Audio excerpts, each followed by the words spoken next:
Post-war recovery is an important process that many cities in the MENA region have faced.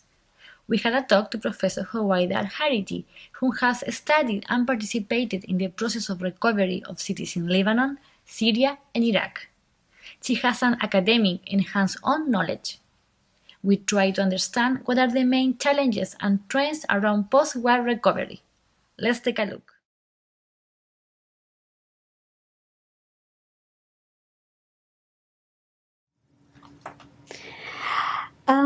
For me, post-war reconstruction is quite different from post-war recovery. Reconstruction has largely been about the physical built environment, and many people refer to post-war reconstruction really as the act of physically rebuilding an environment.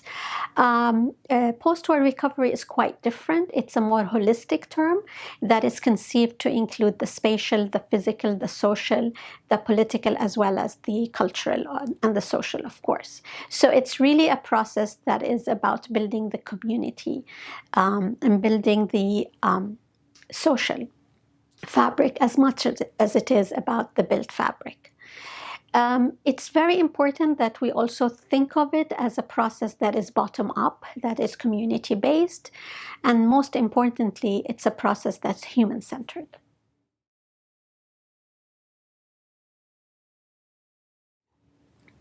Of course, it's a process that is very political, and politics is highly integrated into the process of recovery. There is all kinds of politics involved. There is the politics of governance. It's largely politics of decision making. Who makes the decision about what kind of reconstruction model, what to build, what to introduce. There is also the politics of funding, which is the most contested one, whether the funding is regional or international. Funding agencies come with strings attached, and there is a lot of politics involved in funding projects of reconstruction in our part of the world, especially when multiple sources of funding occur and the local decision makers have to abide by all of these within the same framework of reconstruction. But what's also more interesting is the politics of the everyday, which is involved in a recovery process. If, again, we consider recovery as a process that is holistic, that is social, cultural, as well as economic, then there is the politics of the everyday, who gets involved, what kind of participatory model, what are the motivations behind the different projects for the recovery, who's the leading agency, are the displaced returning and are they involved? I mean, again, it depends on what kind of conflict and war we're talking about, but there's a lot of politics. If it's an occupation, there are international politics and law. If it's a civil war, then there are all kinds of parties that have to be reconciliating in order for the everyday politics to become peacemaking rather than war making. It takes a huge process of investment from all different agencies.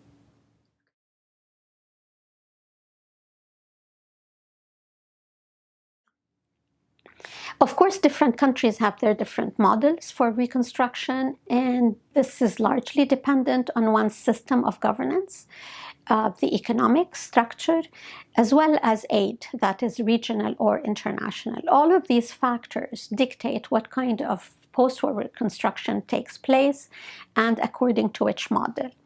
Lebanon, where I'm based, has experienced a great deal of war, conflict, Israeli attacks, the last of which was in 2006, and has therefore a wide range of experiences in terms of post-war reconstruction, all the way from the neoliberal project of the reconstruction of downtown Beirut, led by the Hariri government in the 90s, all the way to the extreme of a community-based participatory model as one finds in the reconstruction of Nahr el-Bared, for example. So there is a wide range of practices, and they also come with a wide range of funding. We have funding that is international, that comes through human aid agencies. We have regional funding from the Gulf that either comes through the government or directly to the villages and cities impacted. So also the funding creates a different models of reconstruction. Most important is the participatory model that we witnessed after the 2006 war in the South, where many villages were destroyed and local municipalities were the main actors in the reconstruction. And in that project, we witnessed a lot of local participation, locally led reconstruction that was aided by experts who worked from a community-led lens. One of the active agents then was the reconstruction unit at AUB, of which I was part, and we worked with the people on envisioning the reconstruction of their village and in bringing back the social fabric that was there before the war.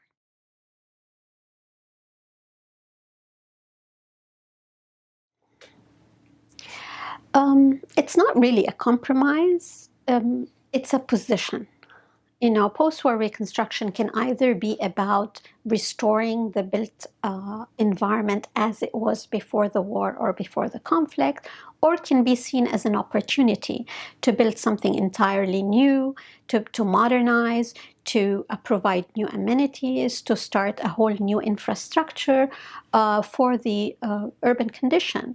And we've seen that in post-World War II in Europe. We have many cities that took the opportunity to build new neighborhoods and to modernize and to introduce modern planning, and others that went back to restoring the condition exactly to the way it was before the war, like in the case of Warsaw, and to completely duplicate what was there before. I think it should not be about either position of extreme new environment or going back to the old one. It's an opportunity to rethink with the people what kind of environment they envision and how they can restore the social and the cultural rather than the physical. This is the most important approach that one can take. The important factor, however, that we have to take into account here is the duration of displacement. When war takes 15, 20 years, people move elsewhere, they build roots elsewhere, and they might or might not return to the same area. And this is very important to take into account when one is reconstructing or conducting a post-war recovery that is, again, social and political and cultural. The people who are there, their connection with the area differs if it's a 20-year war or if it's a 19-month war or a 30-day war or conflict. The connection with the place shifts with time. This is a very important factor when it comes to restoring it to the way it was or moving to something new. So each site in each case needs to be taken with its own time constraints and geography and the actual components of the built environment. If this is a site of heritage, it's a whole different ballgame. If it's a residential neighborhood, it's also a different case. If it's a downtown, which is the heart or the capital of a whole nation, also the symbolic value of the place increases, and the moral ownership people take of the place also changes. So all of these factor into what kind of vision you have in relation to what was there before the war or the conflict.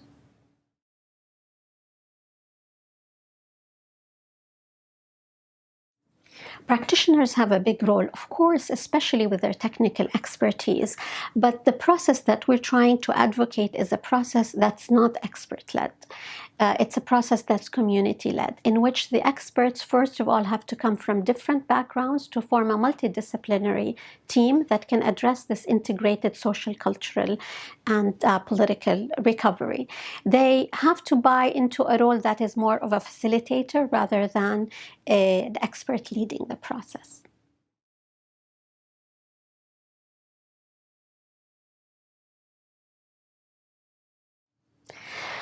I think the most important challenge for our part of the world is to build a culture of participation and to entertain alternative modalities of recovery that are site-specific, that take into account the political, cultural, and social makeup of the place.